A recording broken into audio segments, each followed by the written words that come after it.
Hello everyone, and after the success of our first episode, me Vandana, your host for the day, is back with the second episode of RV Lounge. For the people who are joining us from this episode, let me give you a brief of what RV Lounge is all about. So we at RV are trying to get industry experts to share their experiences, their professional journeys with us, their anecdotes and interesting industry insights, and a little bit of their personal life with us. This will definitely benefit us who are currently in the system. And our guest for today is another seasoned professional who has held many executive and leadership positions in Lenovo, Acer, and HP India. He is a founder member of Electronic Repair Service Outsourcing Task Force under MAIT and also is an ex-member of CII. He is founder of Service Council of India and associate of Service Heads of Indian PC Industry. An alumni of BIT Ranchi, he is also a recipient of Distinguished Alumni of IIT Delhi, from where he did his MBA in Technology Management. We welcome Sudipto Ghosh. Great to have you on the second episode of RV Lounge, Sudipto. Thank you for having me here, Vandana, and thank you for a very generous introduction. It's my privilege and honor to be here today. Thank you. Thank you. So, from a graduate engineer to a senior advisor, Asia Pacific Service Lenovo Group, even after the retirement, how has your journey been? Okay, journey has been quite exciting. Many highs, many lows, ups and downs, success and failures, everything put together. And when I look back, I started my career with a monthly salary of US dollar 15. Okay. And that too, and I had to hire a bicycle I would say, to go to office. From there, where when I look back, I really, that time possibly I used to sing that apna time aayega, and maybe the time has come. So I'm here with you today. Oh, great, great. Thank you. You joined the industry when it was in nascent state. What were the main challenges that you faced that time? Yes, the time when I joined the industry, IT was not taken as a enabler for business. IT was taken more as a hurdle. People used to get scared. They used to feel that here is IT and they are going to lose their job. So that was the mindset. And I have also seen that the best part of getting computer was not what they will use in computers. Sometimes I have seen that people used to be very happy to get the computers because the associated air conditioner which they will get.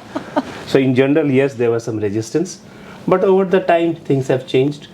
I also realized that in the earlier days, when I used to be a maintenance engineer of a mainframe computers, used to be huge halls where the computers used to be there. And today, everything is there on the handheld devices. So a lot of changes, yes.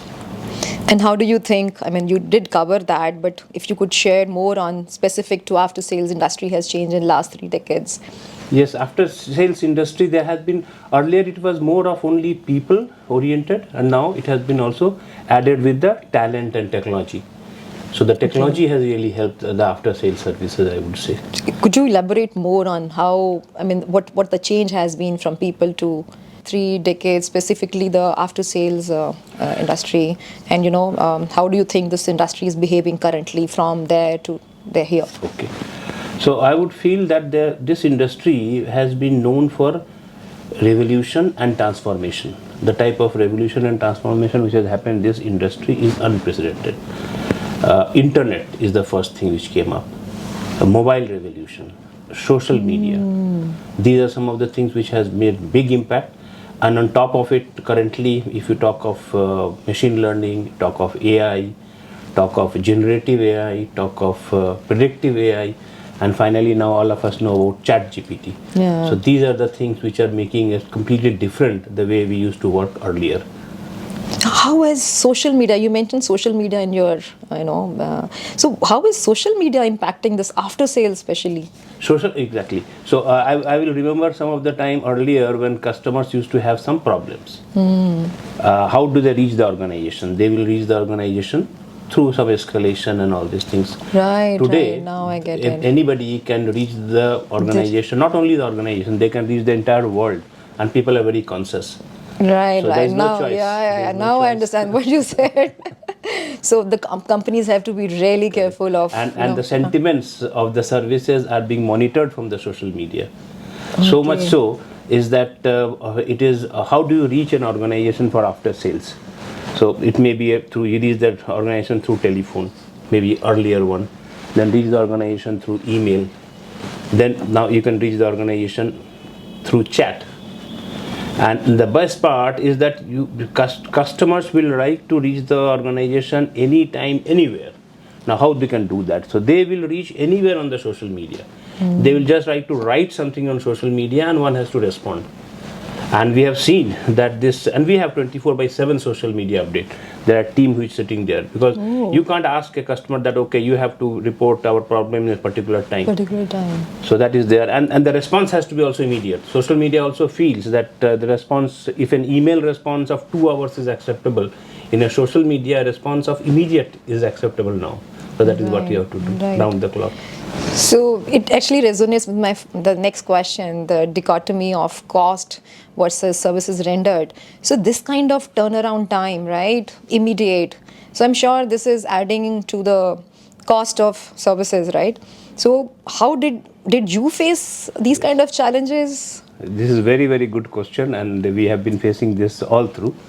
And I would possibly say 3 things about it for the cost versus service level. The first is to find out what are the inefficiencies or outliers in the system. And if you are able to find out the inefficiencies, outliers, that is the best way to control the cost. In Lenovo, we have done an app-based system, which is known as Hubble, which keeps on monitoring the entire service journey and finds out where is there inefficiency or outlier. And through an automated system, we come to know. So that is one part of it. The second is we somehow there was a feeling that the customers may not like to pay for additional services, but we have now realized over the years that the customers are ready to pay for services. They want to get a higher level of services and they want to pay for it, and we realize that because the customers are paying for it, so you have a good margin and you have a good affordability to give them good services. So that is the second thing. Third and the last, I would like to take help of a model, Japanese model, which is known as Kano model. Kano is a Japanese person who did a model on this. Now there are 3 parts of it. First is known as differentiator, which means that in services, if you want to make somebody delight, you give them something free or something which he does not deserve, or for which the person has not bought the services. So do anything additional, they'll be happy about it. There's the first one. But the flip side is that if you keep on giving something additional, this becomes a habit. If someone is traveling on economy class and he is getting upgraded into a business class, time he is not upgraded, he says, hey, what's happening? So there is a flip side of it. The second is again, which is known as the sweet spot, or which is also known as a stable stake, which means that how much you put in this put in your expenses here to satisfy the customer. Just to give an example, spare parts. Now spare part availability has to be there, and the same day availability, now which is known as part availability. Now is it that you need a 90% part availability or a 95% part availability or 98% part availability? There is a spot which will say that maybe beyond a 90%, even if you are doing, it is something like a hygiene factor. It does not impact so much. So the customers beyond a point will not give so much value despite your expenses going up. So you have to find out what is the sweet spot and stop on that, and need not necessarily add further on to this, because there will be expenses, but from the customer side possibly they will not. The additional value thing does not be recognized. The third and the last thing is the satisfier. You have to also find out that what is the thing which the more you do, the better it is. Something like first call resolution, something like no repeat calls. So those are the things which should go up. So combination of all these things we have seen will reduce the cost and give you That's right. Great. Thanks. Okay. So your motto is BAU input and BAU output. Challenge the status quo.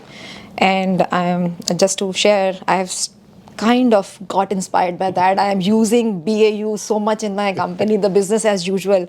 I really love the term.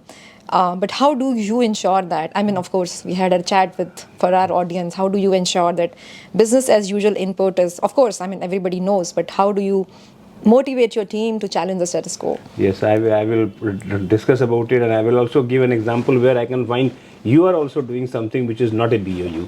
This type of a RV lounge is possibly not a Thank you. BOU requirement, but this is you are doing because you have a growth mindset. Now, typically what is happening, people have two type of mindset. One is fixed mindset, and other is growth mindset. Fixed mindset is born. Growth mindset can be built. Now, people will not have the. It is not. It is not neither nor or either or. It is a mix of both. Now, people with a fixed mindset will possibly like to do things which are easy, which does not require too much of an effort. People with a growth mindset will challenge themselves. They will like to take up challenging roles and do something which is difficult.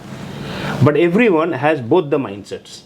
It is something like the investments. When we invest, there is some fixed deposit investment we do. At the same time, we do a blend of maybe growth or value investments. So those type of combinations are there.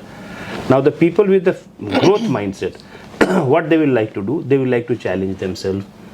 They will like to do something better. They will like to raise the bar. They will like to, sometimes they will possibly take so much risk that they will do some mistakes. They'll be open for feedback. So those are the type of things they will do.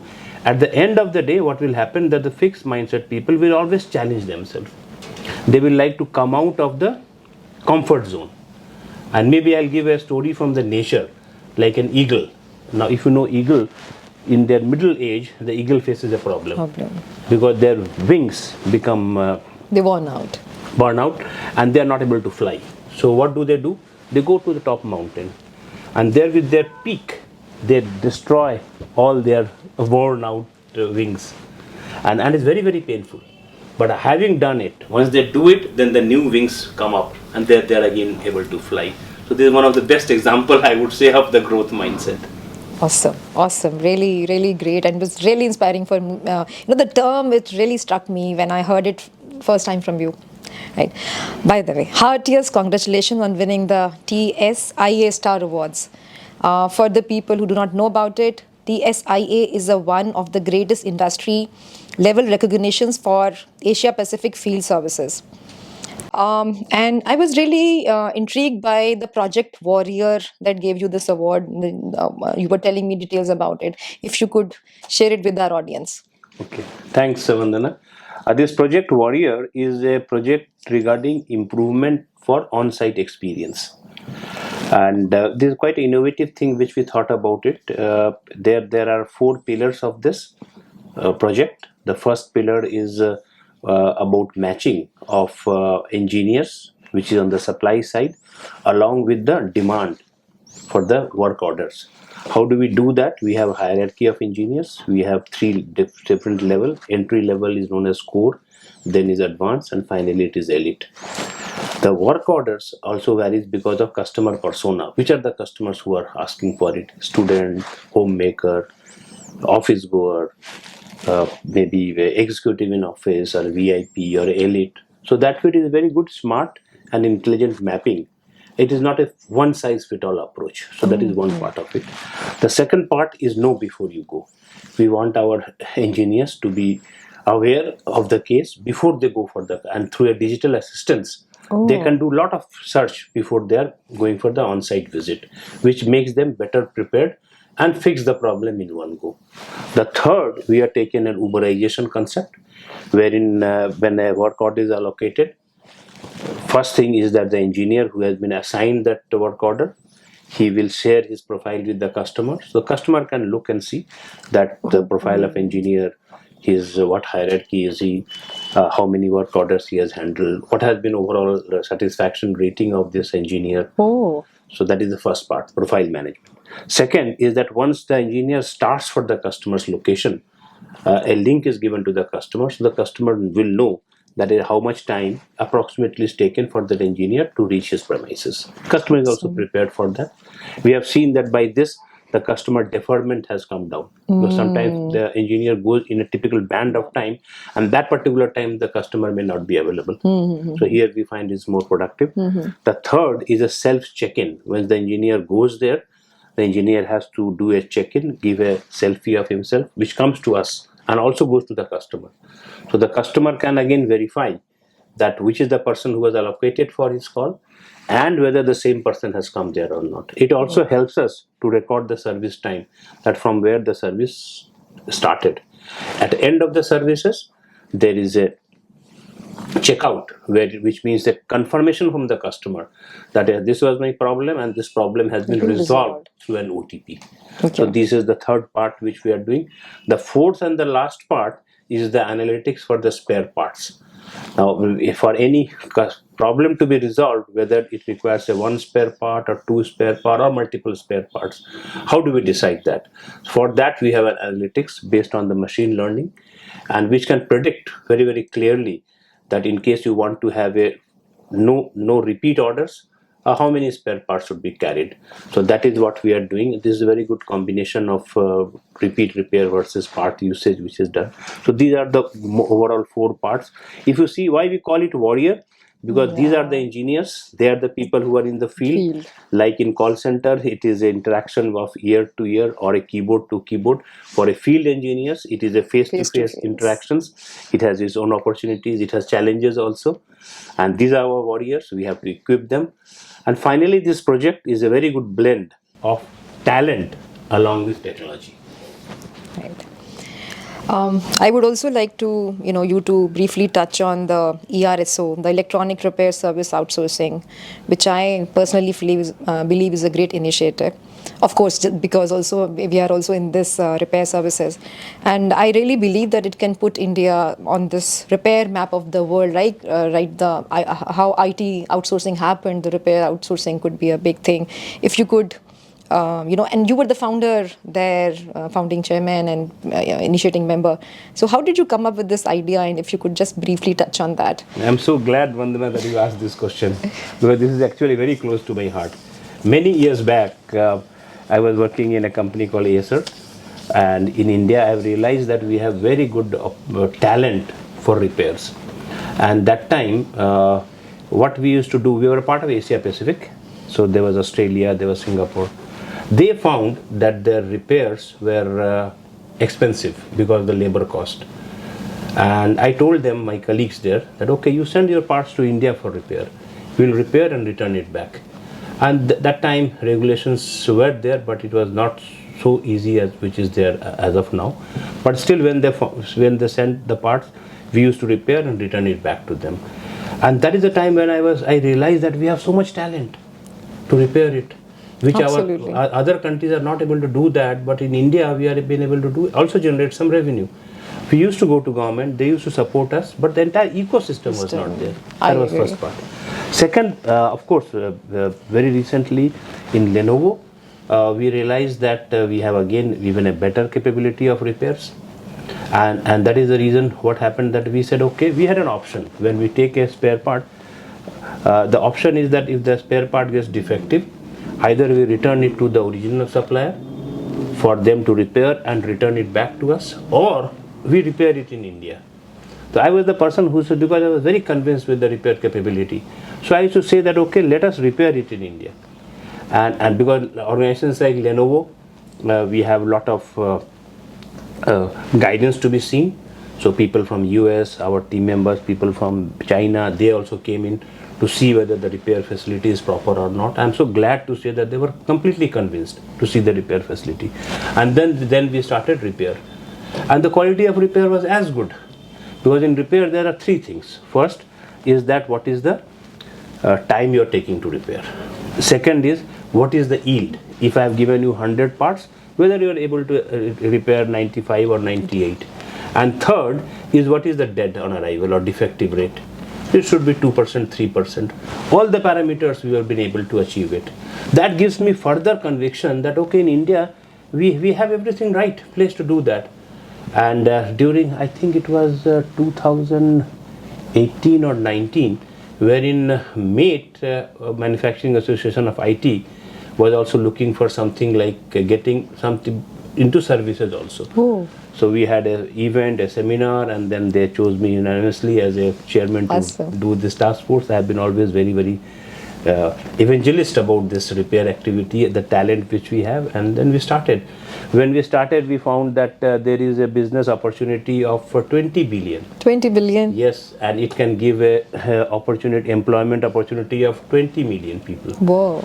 And then of course in the ERSO task force, which I was working with MATE, when we used to go to government, we have got a lot of support. And I'm very glad that this project has gone live as a pilot project. And so we are here. Awesome. Opportunities are good. Awesome. Right. So what's something about your industry that has surprised you lately? Yes, in the industry, this digital transformation has really surprised me. And that too, the size of digital transformation. Today, the size of digital transformation is around 1 trillion US dollar. Now you 1 see trillion? Did you say 1 trillion? 1 trillion US dollar. The global size of economy globally is about 105 trillion dollars. So roughly 1% of the global economy size is only on digital transformation. And what are the digital transformation? One is the core, which is the hardware and after sales associated with the hardware, and then other are the services. These services are digital work cloud, this is sustainability services and other things. So this really surprises me. The distribution between these two is about 55% of core business and 45% of services and solutions. Okay. Huge size, huge opportunity also for all of us. Yes, absolutely. And what's something everybody in your industry should stop or start doing? There are quite a few things which our people should stop or start. I would say the first will be ESG, which is environment, social and governance. We have to be conscious about the carbon footprint, which is on the ESG E part of it, environment. S is the social, which is on the diversity, and the G is for the governance, which is the compliance. Now let me also add something here. Is on Lenovo side, like on the environment, we are trying to reduce the carbon footprint. There is a study which is being done by science-based target initiative. So they go around the organizations and find out how is the plan of that organization. Lenovo is one of the first in the IT organization which has been certified by SBTi that by the year 2050 it will be a net zero carbon, which is a very, so this is on the ESG. On the socials, which is only one thing which I'll pick up on the diversity. As of 2020, our diversity ratio is 21%, and by the year 2026 we plan to have 27% of diversity ratio. Awesome. And of course organizations like us, and for that matter every organizations, are very, very compliant conscious. So this is the ESG part of it. The second is on the data privacy. This is also becoming very, very critical nowadays. GDPR of the Europe, where personal data has to be secured. So organizations have to work on the data security part of it. The third part is on the repairability, which is known as right to repair. Right to repair. Awesome. Now, this is also coming up very much where it is not only that the suppliers or the manufacturers will only do the repair. The repair has to be made easy. Everyone. Anybody can do it. Yeah. And for that, the schematics of the repair has to be available. Even the machines have to be made such a way that it's easy to repair. We call it customer replaceable unit. So is it possible that you make the machine which does not require a screwdriver or something to open it up? Anybody, like a thumb screw, you can just open it up and you can dismantle, make it easy to repair. So those are some of the things which is coming up nowadays in the industry. Cool. So if you were sitting next to a leading expert in your field, what would you ask them? Okay, if I'm sitting next to a leading expert of my field, I will for sure not ask him about his success. I will ask him about his failures. Because I feel there are a lot of things which we can learn from failures. I was reading Jack Ma's report, one of the things, and he says that there are many, many things which he has failed for him to understand and become into this position.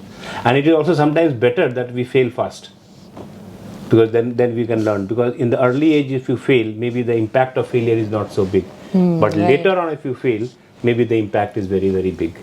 Right. And a lot of things to be learned from the failures. I have a typical thing when I ask anybody in the interview also, and I see that I keep on asking about failures. And to be very honest, I feel people are not very comfortable to talk about failures. But when I talk about successes, there are so many things they keep on talking about. But it's the failures which makes us more important for us to understand. I actually agree. Though I don't have any question on that, but yeah. You have been mentoring people. Do you also have a mentor or industry role model?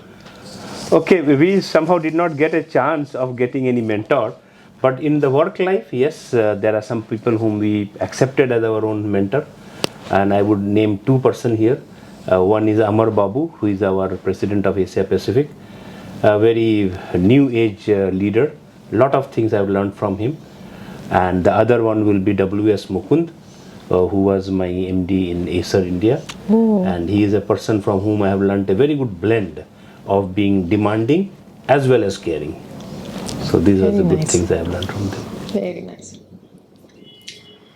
Okay, so now dynamic, great leader, creative ways of handling issues, things ahead of time, includes everyone in execution, eye for detail, very thorough, motivates the team to share their opinions openly, very passionate about work, no weekends or day and night, gives freedom to the team, always motivating. And most of all, a great human being with personal connect. I had to cut it short because your team just went on and on with what they had to say about you. But what tips would you like to give to our budding managers and leaders for them to have such kind of feedback? Okay, I would say that in a working life, there are two things. One keeps on saying that I keep on earning for bread. I say that you should earn your bread and butter both. It is quite easy to earn the bread, but it is quite difficult to earn the butter, which means that you have to do something additional. You have to stand out in the crowd, be passionate. There are a lot of opportunities around. Take care of those opportunities. That's it, I think. Okay, great. Okay, so I met you a couple of times, and I always see a sparkle and that naughty glint in your eyes when you talk about your wife. And what he has to say about you is, I'm so proud of him. He has been able to achieve so much in his professional life. He's a chilled out father, always agreeing to what son wants. But then she adds, I am his second wife. His first wife is his work.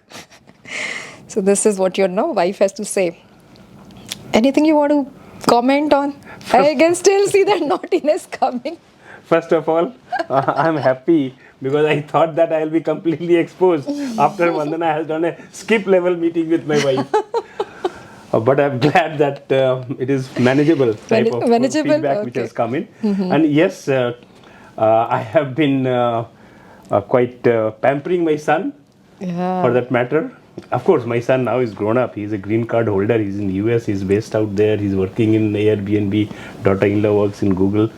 But yes, long time back, I used to for sure pamper him a lot. And I used to say that my son is my weakness. And to my wife, I said that you are my strength. Oh, very nice. Very nice. But so she still is she's still your second wife. Yeah. Work-wise, yeah, somehow, what, I have a lot of passion for work. And I realized that while doing the work, a lot of things on the social side, I have missed out. Family gatherings, I have missed out. And in our family, there are two CEOs. One is my wife. She is the Chief Entertainment Officer. I am also a CEO. I am the Chief Effort Officer. Okay. Great.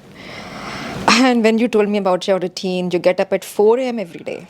And you're very passionate about your morning routine. But what is Sudipto like beyond the work front? We all know work is your passion. Your team has said it, your wife has said it. But what is Sudipto like beyond work front? I always enjoy my mornings. As you said, I get up very, very early in the morning, and that is the time when I get a lot of energy, I would say. I get up around 3:30 in the morning. Oh, did I miss that? I thought it was 4. And then I have my routine work. I see some of the news which has happened. I see a lot of emails which has happened overnight because we are in a global organization. Then I start my workout very early in the morning. And during the morning, I realize that a lot of positive energy comes to me. A lot of positive energy. We call it Brahma Muhurt. So that is a time when it is good for any positive thoughts that is there. I enjoy swimming. I also have learned a little bit of a golf, but unfortunately only in the range. and there's some Bollywood crickets. These are the things which I do. Right. Of late, I have interest in football also. Oh, great, great. So, with so much of work and time that you have not spent much on social life or something, any regrets? Yes, I have maybe one regret that I could have been 10 years younger. Because so many things are happening around. Great. Okay, so you mentioned movies. So, Bollywood or Hollywood? Bollywood for sure. Bollywood for sure. Which one is your favorite? That you can see like multiple times, anytime. Lot of movies. I think in our time this used to be Sole or Diva. Oh, surely. Yes, I'm sure. And you like to travel also, right? So, beach or mountains? Mountains. Mountains, favorite destination? Favorite destination for me is Leh Ladakh. Oh, it's And beautiful. somehow, It's Vandana, beautiful. I have missed to even visit Kashmir. So these are the places where I will like to see. And though I got a chance to see a lot of places across the world, and I've also been to India, but I want to see more of India. Out of India. Great. What is your soul food? No guess. Oh, of course, Fish, fish. curry and rice. What is it which you would not be caught dead doing? Over the years, what has happened, little bit of a wisdom and maturity has come in. Earlier, maybe some things used to give me a lot of jitters, but now those things have reduced. And I heard one of the couplet which I really liked, and which is in Hindi. I will tell it. Yeah, sure. It says it was by one of the retired judge who had said, Oh. and he mentioned that जिंदगी आसान नहीं, आसान बनाना होता है. कुछ सब्र करके, कुछ बर्दाश्त करके, और बहुत कुछ नजरअंदाज करके. Oh, very nice, very nice. Good learning there. But out of this, what is the one big takeaway you want listeners to get from this episode? To the listening audience, I would like to say this is the time of unlimited opportunities. Try to do ordinary things in extraordinary way, or not doing extraordinary things in ordinary way. Have a dream, have a passion, and pursue it. Awesome. And Sudipto, when I first met you, I was so anxious that person of your stature, how would you sort of treat the other an unknown person here? But it was so much fun. Actually fun meeting you. Besides the learning, I learned a lot, and there are so many terms that I have picked up and I'm started using in this thing. But it has been really lovely meeting you and getting those insights from you. And you are so open to share about it. So thank you so much for agreeing to be our guest. Really, thank you. Thank you, Vandana, and it was pleasure of mine. And I have also realized that my first meeting with you, we had that connect. Yeah, And I guess absolutely. we'll continue this. Absolutely. And thank you so much, our audience. Really, I hope you enjoy this. Please share it with your colleagues, with your friends, and take the benefit.